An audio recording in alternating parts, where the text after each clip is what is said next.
괴테라고 하는 분이 왕이나 백성이나 가정에서 행복을 찾는 자가 가장 행복한 자다라는 얘기를 했습니다.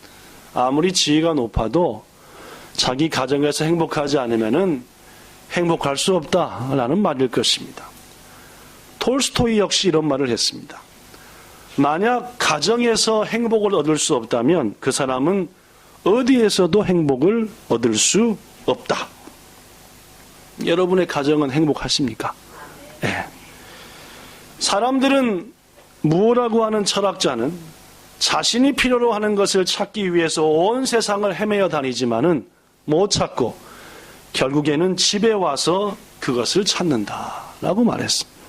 역시 가정이야말로 우리들이 찾고자 하는 행복의 원천이다라는 것을 아마도 이러한 분들은 얘기한 것 같습니다. 하나님께서는 온 천지 만물을 지으신 다음에 우리 인간들에게 가정이라고 하는 것을 주셨습니다. 창세기 2장 18절에 보면 이런 말이 있습니다. 하나님이 이르시되 사람이 혼자 사는 것이 좋지 아니하니. 뭐가 안 좋다고요? 네, 혼자 사는 여러분 좋다고요, 안 좋다고요? 안 좋습니다. 될 수 있으면 어떻게 해야 된다고요? 둘이 살아야 합니다. 물론 누구랑 같이요? 뭐 부부랑 같이 말입니다. 연세가 드셨더라도 기회만 된다고 한다면 저는 당연히 부부가 되어 살아야 한다라고 믿습니다. 왜냐하면은 혼자 사는 것이 뭐하다고요? 안 좋다 그 말. 안 좋다. 일단 외로우니까 안 좋고 범죄하기 좋고 사랑할 사람한테 사랑을 못하니 스트레스가 다마로하고 여러 가지로 어르신들 얘기 들어보면 아무리 병들었어도 남편이나 아내가 있는 것이 더 좋다라고 말합니다. 고로 하나님께서 인간을 보니까 혼자 사는 것이 좋지 못하니 내가 그를 위하여 돕는 배필을 지으리라. 성도 여러분, 부부간에는 돕는 것이 가장 우선인 줄로 믿습니다.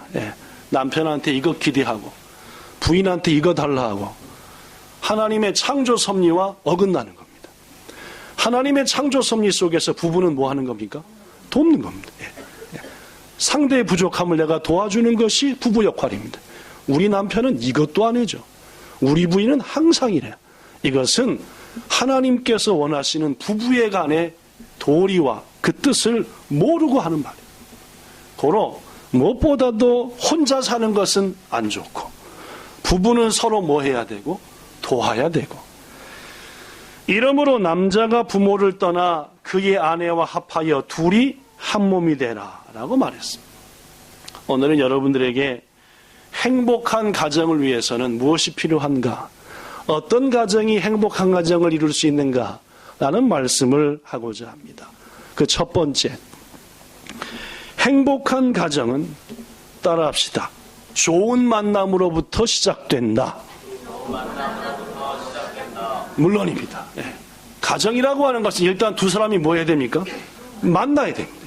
만나되 어떤 만남이요? 좋은 만남. 여러분 어떤 만남이 좋은 만남입니까? 예쁜 여자랑 멋진 남자랑 만남이 좋은 만남입니까? 아니죠, 그죠? 아닙니다. 물론입니다. 돈 많은 남자 혹은 부잣집 딸이랑 만나는 게 좋은 만남이든가요? 절대로 그렇지 못합니다. 혹은 직장이 좋은 남자 혹은 여자와 만나는 것이 좋은 만남이냐? 성경은 그렇게 말하지 않습니다. 무엇보다 좋은 만남은 하나님 안에서 인도하신 만남인 줄로 믿습니다.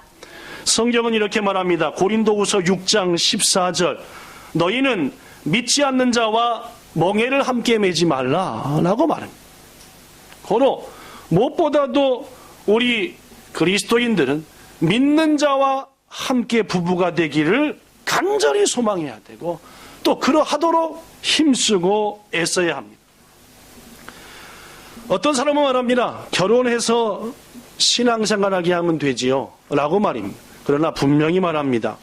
대부분의 통계에 의하면은 믿음 없는 결혼 상대가 결혼해가지고 하나님을 믿어 신앙생활하게 되는 확률은 높아도 10%를 넘지 못합니다. 결혼 전에야 말합니다. 내가 당신을 사랑하니까 교회도 가지고 뭐든지 할 수 있어.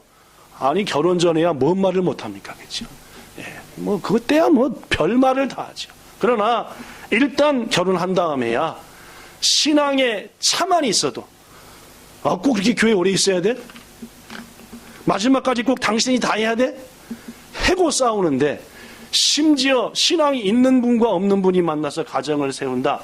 맨날같이 어렵고 곤고한 일입니다. 어떤 분은 배우자를 위해 기도할 때 이렇게 기도합니다. 하나님, 저 믿지 않는 여자를 혹은 남자를 만나게 하셨으니 그것이 제 사명이라고 믿고 어떻게 하든지 저 사람 평생 안고 가겠습니다. 여러분, 우리들이 감당할 사명은 그거 말고도 훨씬 많습니다. 그 사명 위해서 다른 사명까지 포기하고 믿지 않는 사람 붙들고 평생 쩔쩔매는 것 결코 하나님이 기뻐하는 일은 아니다, 그 말입니다. 성도 여러분, 행복한 가정의 첫 번째 뭡니까? 좋은 만남입니다. 주님 안에서의 만남입니다. 그리고 행복한 가정을 위해서는 그 만남을 성숙시켜 한 해야 되는 줄로 믿습니다. 우리 본향교회도 정년기를 지났지만 홀로 계신 분들 많습니다. 하나님 보시기에 안 좋다, 그 말이에요. 아니, 스스로도 안 좋습니다. 연세 조금 드셨어도 홀로인 분들, 하나님이 허락하시면 주저없이 가정을 향해서 나가기를 예수님 이름으로 부탁합니다. 왜냐? 그래야만이 가정을 통해서 누리는 하나님의 은혜를 이 땅에서 누리며 살고 살아갈 수 있기 때문이라는 말입니다. 두 번째, 행복한 가정은 첫째는 잘 만나야 되고 둘째는 뭐라고요? 하나가 돼야 돼요. 하나가 돼야 남편이든 아내든 채우든 얻든 뭐 하든 하지 않겠습니까? 더구나 주님 보시기에 좋습니다. 둘째, 행복한 가정은 가족 구성원들이 서로 바른 관계를 가질 때 비로소 이루어집니다. 가족 관계라고 하는 것은 크게 볼 때 세 가지 관계가 있습니다. 첫째, 나와 아내, 즉 부부간의 관계입니다. 둘째, 나와 부모와의 관계입니다. 셋째, 나와 자식 간의 관계입니다. 이 세 가지, 이 관계가 아름답고 귀해야만이 그 가정이 행복합니다. 첫째, 부부간의 바른 관계를 가져야 행복한 가정을 누릴 수 있습니다. 부부는 본래 남남입니다. 그렇죠? 예. 부부는 본래 남이었고 또 남이었습니다. 성격 같나요? 아무리 같은 것 같아도 다릅니다. 살아온 삶도 다릅니다. 경험도 환경도 생각도 가치관도 달랐습니다. 그리고 어느 날 갑자기 만나서 갑자기 눈이 어두워지더니 최고로 좋아 보여서 딱 결혼합니다. 근데 그 최고로 좋아 보이는 것이 오래가지는 않습니다. 서서히 상대와 내가 뭐하다는 것을 느낍니까? 다르다는 걸 느낍니다. 그러니까 뭐합니까? 당연히 채워줘야죠. 틀리다는 것, 서로 도우라고 만나게 했으니까 그때부터 본격적으로 뭐 해야 됩니까? 도와주고 채워주고 또 인내해주고 사랑해주고 덮어주고. 근데 대부분의 부부는 어떻게 합니까? 그때부터 내 마음대로 하려고 싸우죠. 그렇죠? 이것은 절대 하나님이 기뻐하는 부부관계라 말할 수 없을 것입니다. 부부는 신뢰하는 것이요, 믿어주는 것이요, 채워주는 것입니다. 성경에 보면은 도저히 믿어줄 수 없는 상황에서 믿어준 부부가 등장합니다. 여러분이 잘 아는 마리아와 그의 약혼자 요셉 이야기입니다. 요셉이 어느 날 괴상망측한 얘기를 들었습니다. 약혼자가 뭘 뵀다? 임신을 했다. 어린아이를 뵀다. 자기랑 손잡고 잠 한 번 잔 적이 없는데 잠 한 번 임신했다. 100% 뭡니까? 100% 뭡니까? 불륜이죠. 이건 불륜입니다. 냅둬야 됩니까? 안 냅둬야 됩니까? 그렇죠. 나랑 약혼자인데 애를 뱉다. 당시 유다 법으로는 결혼 전에 애를 베게 만들었으면 누가 잘못한 겁니까? 일단은 요셉이 잘못한 거죠. 요셉을 어떻게 해야 됩니까? 쳐 죽여야 돼요. 근데 요셉은 자기는 뭐합니까? 자기는 뭐예요? 결백합니다. 손잡고 잔 적이 없군요. 그럼 누가 잘못한 겁니까? 100%? 고로 자기가 죄를 안 뒤집었으려면 어떻게 됩니까? 저것이 애를 뱉다 하고 어떻게 해야지? 동네방네 떠들고 나는 괜찮다 해야지. 내가 어떻게 하는 겁니까? 나는 죄 없는 거죠. 그러나 요셉은 성경에 볼 때 귀하고 의로운 사람이어서 조용히 덮고자 해서 자, 혼인관계를 뭐 하자? 끊자라고. 조용히. 내가 혹 욕을 먹더라도 그냥 끊는 걸로 말자. 혼인관계를.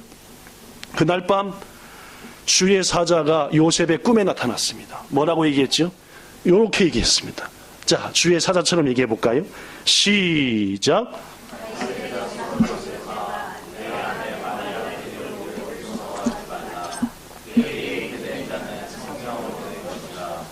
자, 여러분이 약혼을 했는데 약혼자가 임신을 했다. 근데 밤에 꿈에 천사 같은 분이 나타나더니 남자가 아니라 성령으로 잉태됐으니까 그냥 결혼해라. 자, 여러분 같으면 예 알겠습니다 합니까 안 합니까? 이런 개꿈 그러겠죠, 그죠? 이게 참 별꿈을 다 꾸는구만 그러지 않겠습니까? 그죠? 그러나 요셉은 말씀을 통해 볼 때 마리아를 신뢰했고 주의 말씀을 신뢰한 줄로 믿습니다. 그리고 자기 아내로 맞았습니다. 성도 여러분, 오늘날 부부간에 이런 믿음과 신뢰가 필요한 줄로 믿습니다. 여러분의 남편이, 여러분의 아내가 어떠한 잘못을 했더라도 그것을 감싸주고 채워주고 그리고 무엇보다도 배려해주는 그러한 사랑이야말로 오늘날 하나님께서 부부에게 말씀하는 참으로 귀한 사랑이다 그 말. 여러분에게 저는 몇 년 전에 부부간에 무엇보다 배려하며 채워주는 사랑을 해야 된다 하고 어느 부부의 사랑 이야기에 글을 소개한 적이 있습니다. 한 7, 8년쯤 된 것 같은데 그 글이 갑자기 생각나서 여러분에게 소개합니다. 한 5분에서 7, 8분 걸릴 것 같습니다. 소개하겠습니다. 나이 28의 어떤 남자, 한 사랑하는 여자의 남편이 되었습니다. 나이 26의 어떤 여자, 그 남자의 아내가 되었습니다. 그들은 사람들의 축복 속에 조촐한 출발을 하였답니다. 그리고 어느새 2년이라는 세월이 흘렀죠. 남자 나이가 30이 되고 여자 나이가 28이 됐습니다. 그런데 그때 그만 그들에게 불행이 닥치고 말았습니다. 그것은 그들에게 너무나 큰 불행이었지요. 그들이 살던 자그마한 집에 그만 불이 나고 말았습니다. 그 불로 인해 아내는 두 눈을 잃고 말았습니다. 모든 것을 잃어버리진 않았지만 어쩌면 그들에겐 가장 소중한 것을 잃어버린 셈이 되었는지도 모르겠네요. 왜냐하면 두 사람이 만들어갈 지금부터의 수많은 추억들을 이제는 더 이상 함께 볼 수 없게 되었으니까 말이에요. 그 후로 남편은 늘 아내의 곁에 있었죠. 아내는 앞을 볼 수 없었기 때문에 혼자 몸을 움직이는 것조차도 쉽지 않았답니다. 그런 아내를 항상 남편은 곁에서 도와주었지요. 처음에는 아내가 짜증도 많이 부리고 화도 내고 신경질도 부렸지만 남편은 묵묵히 그 모든 것들을 다 받아주었답니다. 남편은 늘 그것이 미안했었나 봐요. 그날 사랑하는 아내를 그 불 속에서 온전히 구해내지 못한 것이, 그리고 그 아름다운 눈을 잃게 만든 것이 말이에요. 시간이 많이 흘러 아내는 이제 남편의 도움 없이도 이곳저곳을 돌아다닐 수 있을 만큼 많이 적응을 했지요. 그리고 그제서야 남편의 사랑을 이해할 수 있었죠. 자신을 위해 모든 것을 바쳐서 하나 남은 자신의 발이 되어주고 있음을 말이에요. 그 후로는 아내는 다시 화를 내거나 짜증을 부리지 않았답니다. 그렇게 이제 둘은 아무 말 없이 저녁 노을 속의 한 풍경이 되어도 전혀 어색하지 않은 나이가 되어갔답니다. 시간은 그들에게 하나 둘씩 주름을 남겨놓았지요. 아름답던 아내 얼굴에도 세월의 나이테인 무늬들이 생겨났고 남편의 늘 따사롭던 손도 여전히 부드럽긴 했지만 많은 굴곡이 생겨났습니다. 남편은 이제 아내의 머리에 하얗게 난 머리카락을 보면서 아내를 놀리기도 했습니다. 여보, 이제 겨우 8월 달인데 당신의 머리엔 이렇게 하얀 눈이 내렸군요. 그러던 어느 날 아내가 남편에게 이런 말을 합니다. 여보, 요새는 웬일인지 마지막으로 세상을 한 번 더 보고 싶어요. 벌써 세상의 빛을 잃은 지 수십 년이 되었지만 한 번 더 당신의 얼굴을 보고 싶군요. 난 아직도 기억한답니다. 당신의 그 환하고 맑은 미소를. 그런데 내가 본 당신의 그것이 마지막 모습이었지요. 이런 아내의 말에 남편은 아무 말도 하지를 못했답니다. 아내가 세상을 볼 수 있는 유일한 방법은 누군가로부터 눈을 이식받는 것뿐이었습니다. 그러나 쉽지 않았죠. 아무도 이제 살아갈 날이 얼마 남지 않은 할머니에게 각막을 이식해 주려고 하지 않았거든요. 그러나 아내는 그것이 마지막 소원이었습니다. 그러나 서서히 잊었지요. 하지만 남편은 마음속으로 그 말을 많이 생각했나 봅니다. 여보, 한 번 더 당신의 얼굴을 보고 싶군요. 라는 아내의 말을요. 세월이 좀 더 흘러 이제는 그만 그들에게 돌아오라 라는 말이 하늘로부터 전해졌습니다. 그 메시지를 먼저 받은 사람은 남편이었지요. 아내는 몹시 슬퍼했습니다. 자신이 세상의 빛을 잃었을 때보다 더 많이 울었지요. 그러나 남편은 아내에게 마지막으로 선물을 하나 주고 떠나기로 했지요. 바로 자신의 두 눈을 말입니다. 비록 자신의 눈도 이제는 너무나 희미하게 보이지만 아내에게 세상의 모습이라도 꼭 보여주고 싶었던 겁니다. 그렇게 남편은 먼저 하늘로 돌아가고 아내는 남편의 유언에 따라 남편의 두 눈을 이식받게 되었습니다.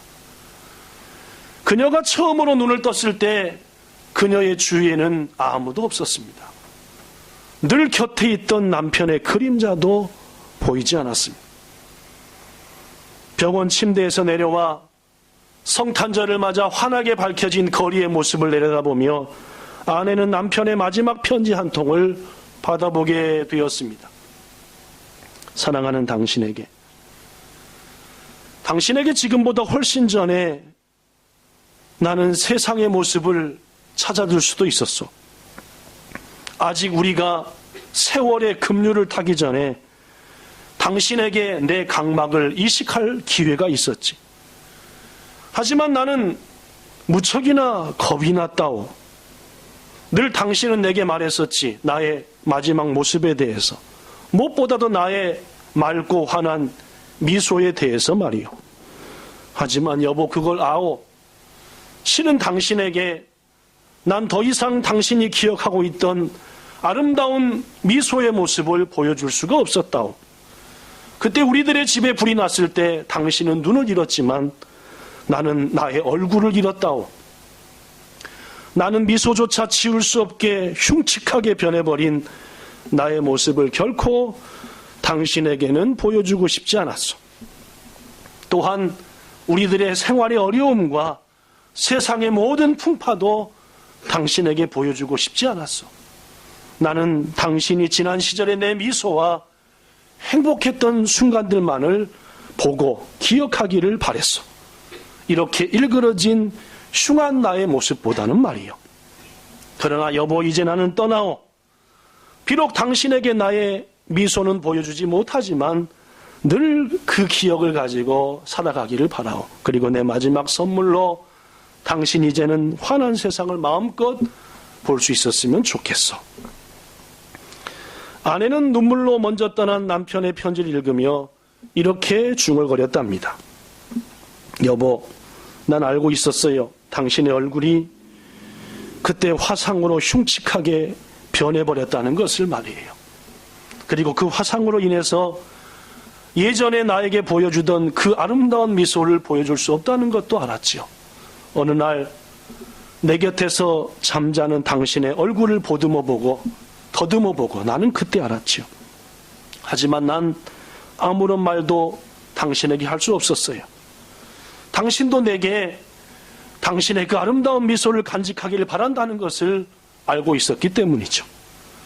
사랑하는 여보, 미안해할 필요 없어요. 나도 당신의 마음을 아니까요 말이에요. 참 좋군요. 당신의 눈으로 보는 이 세상이. 그로부터 며칠 뒤 아내는 남편의 그 환하던 미소를 조차 하늘로 되돌아갔답니다. 라는 얘기입니다. 여러분에게 한번 오래전에 소개했던 글인데 처음 듣는 분도 계시리라고 생각합니다. 사랑하는 여러분, 여러분은 여러분의 아내와 남편에게 이러한 배려와 사랑을 가지고 계십니까? 저는 우리 본향교회 몇몇 부부들을 볼 때 참 아름답다는 느낌입니다. 서로를 사랑하며 섬기며 귀히 여기며. 그러나 몇몇 부부들을 볼 때는 참 안타깝다고 생각합니다. 그토록 사랑해서 결혼하셨을 텐데 왜 남편과 아내를 그렇게 감싸주지 못하십니까? 왜 배려해주지 못하시고 왜 채워주지 못하시고 채워만 받으려 하시냐 그 말. 저는 오늘 어버이 주일을 맞이해서 행복한 가정은 무엇이냐? 무엇보다도 행복한 가정은 부부가 사랑하는 가정입니다. 부부가 온전해야 부모에게 효를 다합니다. 부부가 온전해야 자식을 온전히 바르게 인도한다는 말입니다. 저는 우리 본향교회 모든 부부들이 금방 소개했던 글처럼 사랑하시길 바랍니다. 예수께서 우리에게 말씀합니다. 아내들이여 자기 남편에게 복종하기를 죽게 하듯 하라. 여러 아내들, 여기 계신 부인 여러분들, 자기 남편을 예수님처럼 섬기십니까? 또한 예수님은 말합니다. 남편들아, 그대들이 아내 사랑하기를 예수님이 교회를 위하여 자신을 다 내준 것처럼 사랑하라. 우리 본향교회 남편들은 예수님의 그 말씀을 마음에 새겨서 예수께서 교회와 성도들을 위해서 십자가에 달려 죽기까지 모든 것을 내주신 것처럼 내주시는 남편이 돼야 됩니다. 자존심이고 생각이고 뭐하고 다 할 것 없이 아내에게 못 줄 게 뭐가 있겠습니까? 왜냐하면은 사랑함으로 모든 걸 버리고 여러분을 따랐는데 말입니다. 우리 본향교회 남편과 아내들은 무엇보다도 바른 가정의 관계를 세워서 사랑하시기 바라고 예수님처럼 모든 것을 아내에게 줄 수 있는 자가 되기 바라고 남편을 예수님처럼 받드는 자 되기 바랍니다. 그것이 여러분의 가정에 행복이 시작되는 길이고 그 일이야말로 여러분의 가정에 복이 시작되는 길입니다. 어찌 부부가 사랑하지 못하고 부부가 아껴주지 못한 그 가정에 은혜가 임하길 바라겠습니까, 여러분? 둘째, 가정이 행복해지기 위해서는 부모의 관계가 바르게 돼야 된다 그 말이에요. 무엇보다도 효도하는 부모가 효도하는 자녀가 돼야 됩니다. 에베소서 6장 1절부터 3절에 보면은 자녀들아 주 안에서 너희 부모에게 순종하라. 이것이 옳다라고 했습니다. 여러분과 저는 어떤 이유든 간에 더 불효막심한 자들입니다. 왜냐하면 부모 곁을 떠나 이곳에 있지 않습니까? 고로 우리들은 기회가 있을 때마다 더 우리의 부모님들에게 효를 다해야 돼요. 어버이날, 부모님의 생신 때, 연말 연시 때 여러분과 저가 기회가 될 때마다 남들보다 더 부모님의 마음을 기쁘게 해야 될 그렇다 그 말입니다. 나폴레옹이 폴란드를 침략했을 때 일입니다. 폴란드의 한 영주가 나폴레옹 황제를 자기 집으로 초대했습니다. 만찬을 베풀어 황제의 마음을 기쁘게 하기 위함이었습니다. 나폴레옹과 그 신하들, 부관들은 영주의 초대를 받아 기쁨으로 그 집에 갔습니다. 멋진 식탁이 준비되었습니다. 주저없이 나폴레옹은 가장 상석을 향해 갔습니다. 황제니까 말이에요. 주인이 말렸습니다. 거기는 황제님의 자리가 아닙니다. 좀 황당했지만 그 옆에 앉으려 했지만 또 말했습니다. 이곳 역시 황제의 자리가 아닙니다. 옆에 있던 나폴레옹의 부관이 화를 냈습니다. 내 이놈! 어찌 황제에게 이렇게 할 수 있는? 그때 황제를 초대한 영주가 얘기했습니다.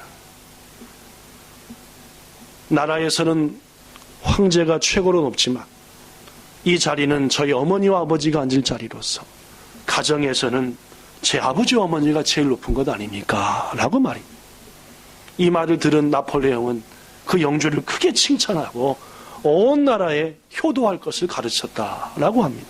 성도 여러분, 우리 부모님들은 이렇게 높임받아야 마땅합니다. 아까 권사님도 기도했지만 부모가 주신 것을 당연한 것을 여기는 불효자식, 불효막심한 자식이 돼서는 안 된다는 말입니다. 우리 부모는 어떤 이유들 간에도 여러분과 저로 인하여 이렇게 황제보다 높임받아야 됩니다. 그럴 이유가 분명합니다. 왜냐하면 여러분과 저를 세상에 낳으셨고 이렇게 살아갈 수 있도록 우리를 키워주시고 길러주셨기 때문입니다. 가장 어리석은 자들은 자기 혼자 큰지합니다.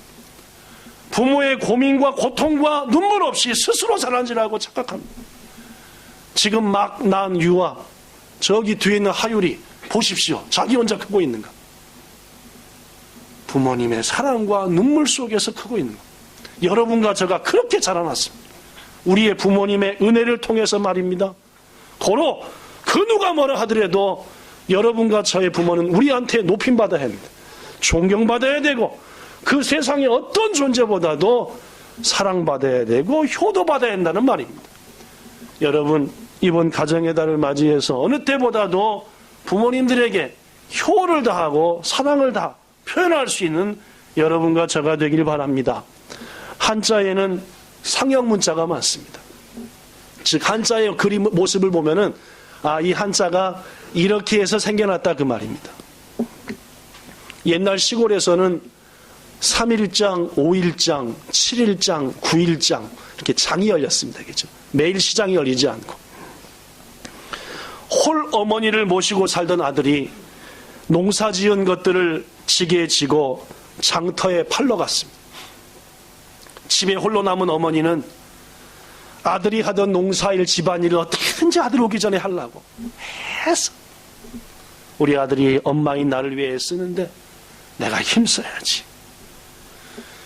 이제 저녁이 되면은 배고파 돌아올 텐데 아들을 위해서 맛있는 걸 준비해야지. 저녁 식탁을 준비하고 모든 집안일을 하고 어머니 마음속엔 온갖 아들의 마음입니다.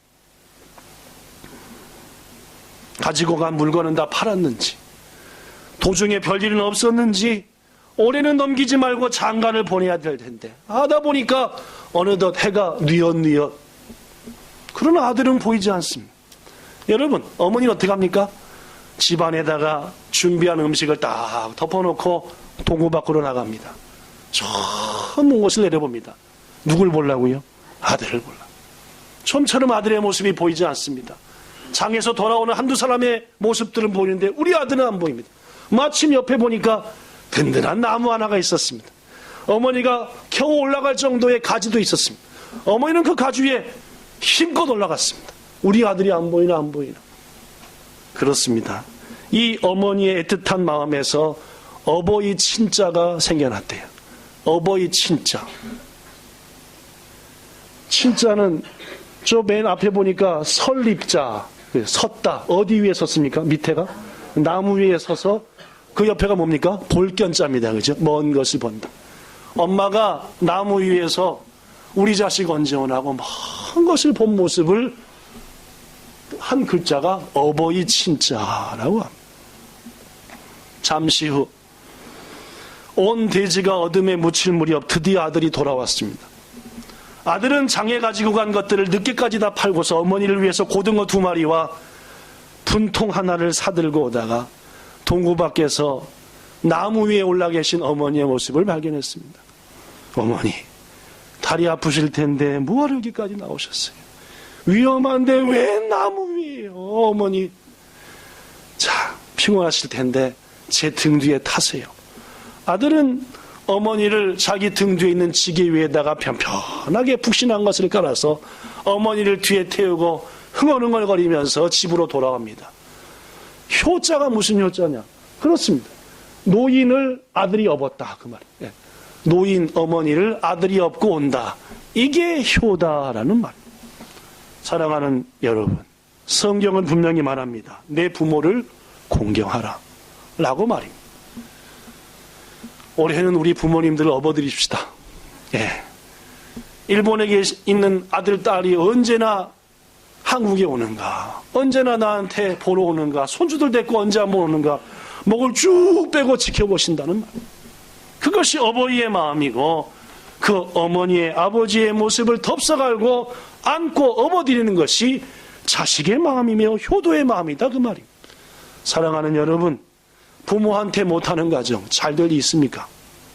부모의 마음을 기쁘게 하지 못하는 가정 어찌 하나님의 은혜를 구할 수 있겠냐, 그 말입니다. 성경은 말합니다. 네 부모를 공경하라. 그리하면은 장수하고 복을 누리리라 했으니 부모에게 더욱더 효도를 다하고 공경하여 하나님이 주신 복을 이 땅에서 누리며 여러분 역시 여러분의 자녀로부터 효도받는 아름다운 가정 되기를 축복합니다. 마지막 세 번째로 가정이 행복하기 위해서는 첫째, 부부간의 관계가 온전해야 됩니다. 둘째, 효도하는 자식이 돼야 됩니다. 마지막 세 번째, 자식을 바르게 양육해야 됩니다. 저는 지난 주간 말씀을 통해서 오직 주의 교훈과 훈계로 양육하라 라고 말씀했습니다. 가장 중요한 것은 격려다 했습니다. 예수님처럼 지혜를 가르치라라고 했습니다. 그리고 무엇보다도 예수님을 가르쳐 그 자녀들이 천국에 대한 확신을 가지게 하라라고 말씀했습니다. 그런 부모가 돼야 됩니다. 한 사람을 소개합니다. 효고겐 니시노미야시라고 하는 곳이 있습니다. 거기서 태어난 1965년 출신, 저하고 동갑내기입니다. 오히라 미츠요라고 하는 한 여인이 있습니다. 오사카 지역에서는 비행 청소년의 어머니로 널리 알려진 분이 이분이라고 합니다. 그녀는 중학생 시절 1학년 때 전학을 왔는데 심한 이지매를 당했습니다.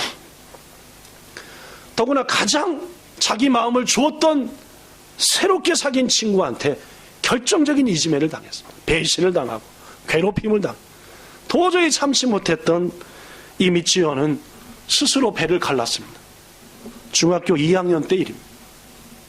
피가 온 방에 덮였고 기억이 서서히 없어져가고 목숨이 끊어져 갈 때 기적적으로 주위 사람들로 발견을 당해서 목숨은 간신히 건질 수 있었습니다. 그 후에도 폭주족과 어울려 다니며 살았고 마약에 빠졌으며 야쿠사의 아내가 되었고 호스티스 생활을 했으며 여하튼 어렵고 곤고한 생활은 다 한 여인이 이 여인이었습니다. 그러다가 23살 때, 즉 1988년 한 양아버지를 만납니다. 그는 그를 통해서 사랑을 받았고 새로운 인생을 살기 시작했습니다. 한자도 읽지 못했던 그가 공인중개사 사법서사 시험에 합격했고 1996년 그의 나이 31살 때는 사법시험에 당당히 합격하여 변호사가 되었습니다. 그래서 자신의 경험을 삼아서 어렵고 곤고하고 힘든 청소년들을 위해서 항상 돕는 그런 변호사로 활동을 합니다.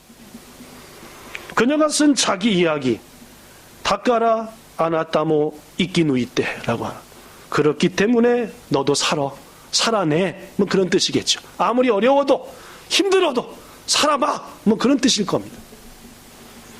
일본에서만 해도 300만 부 이상이 팔렸고 한국어, 영어, 프랑스어 세계 각국의 말로 번역되어 많은 사람이 읽은 책이라고 합니다.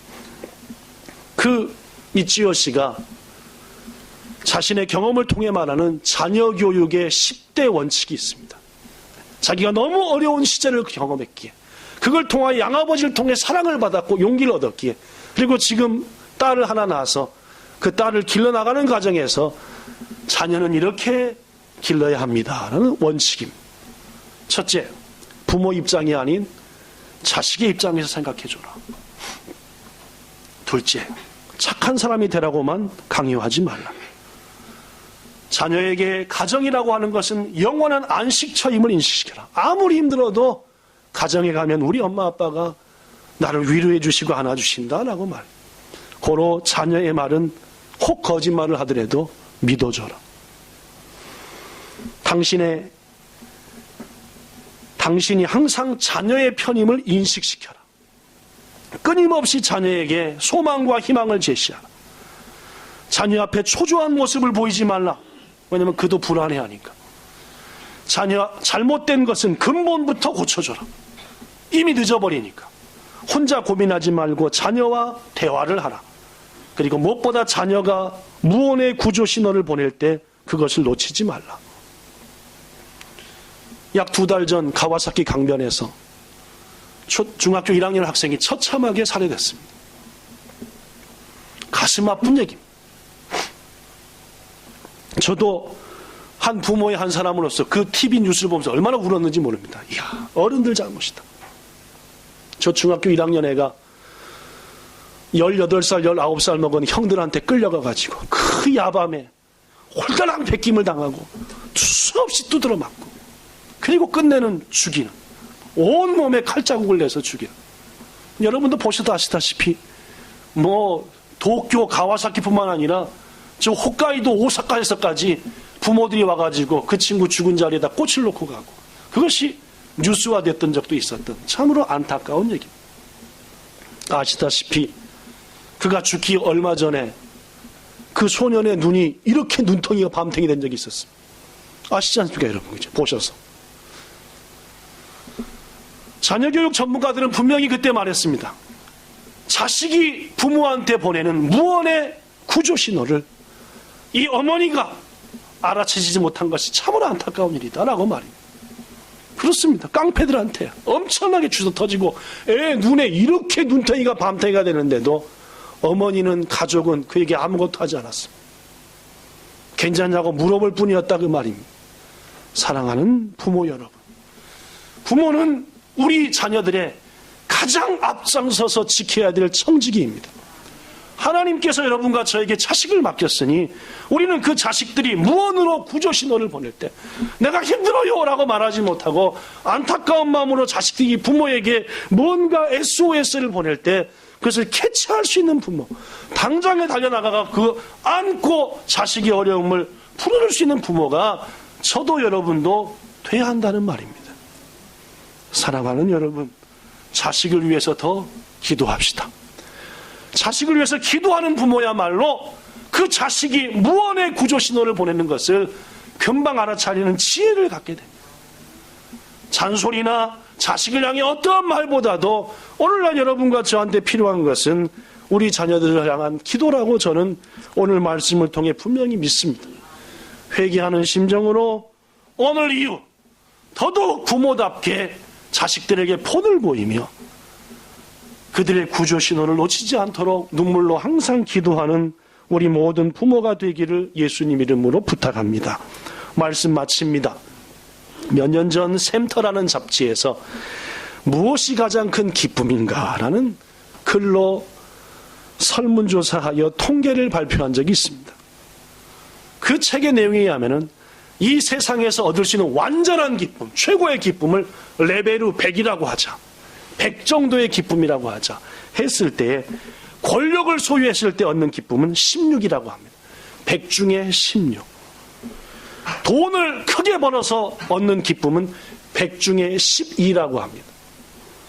명예를 얻어서 얻는 기쁨은 8에 불과했습니다. 그러나 이 통계에 의하면 성공적인 가정을 통해서 얻는 기쁨은 90에 해당된다라고 말해요. 이 말은 무슨 말입니까? 권력과 돈과 명예를 다 가져도 가정으로부터 얻는 기쁨보다는 못하다 그 말입니다. 물론입니다. 하나님의 백성들은 물론이거니와 이 땅에 사는 모든 사람들이 가정을 통해서 웃지 못한다면, 가정을 통해서 기쁨을 얻지 못한다면 세상 뭘 통해서 얻어봤자 그것의 3분의 1, 4분의 1도 기쁨 못 누린다는 말입니다. 고로 홀로 계신 여러분, 청년기에도 불구하고 아직도 고집부리며 교만하여 잣대만 재는 여러분, 하나님께 범죄하는 길이며 부모에게 가장 불효하는 길이니 올해가 가기 전에 아름다운 가정을 세우기를 예수님 이름으로 부탁합니다. 사랑하는 가정을 세우신 여러분들, 무엇보다도 부모에게 효를 다합시다. 부모는 여러분과 저한테 가장 높임 받아야 될 뿐입니다. 부모한테 눈을 흘기지 맙시다. 알도 못하면서 그래, 그럼 무식한 말을 하지 맙시다. 그분들 때문에 우리가 있습니다. 여러분, 아까도 간절히 부탁했지만 제발 부부간에 좀 사랑하며 삽시다. 평생 아끼며 사랑하며 채워줘도 부족한 것이 아내요 남편이 아닙니까? 여러분 서로 보면서 하나 된 거 아닙니까? 모든 거 버리고 서로 된 거 아닙니까? 그 아내한테, 그 남편한테 왜 못되게 굽니까? 무엇보다도 자식을 위해서 깨어 기도하여 아름다운 파수꾼 되기를 예수님 이름으로 부탁합니다. 우리의 가정을 하나님이 가정 천국 되게 하실 줄 믿습니다. 그 은혜 누리시고 많은 저와 여러분 되기를 예수님 이름으로 축복합니다. 기도하겠습니다. 좋으신 하나님, 가정의 달 두 번째 주일, 무엇이 행복한 가정인가? 라는 말씀 나눴습니다. 우리 본향의 모든 성도들, 홀로인 지체들에게 아름다운 배우자의 만남을 주시옵소서. 배우자는 그를 통해 내가 뭘 얻는 것이 아니라 내가 채워주고 내가 대신해줄 배우자가 최고의 배우자인 것을 아오니 그러한 만남으로 아름다운 결실을 맺어 서로를 섬기는 복스러운 가정들이 새롭게 탄생되기를 원합니다.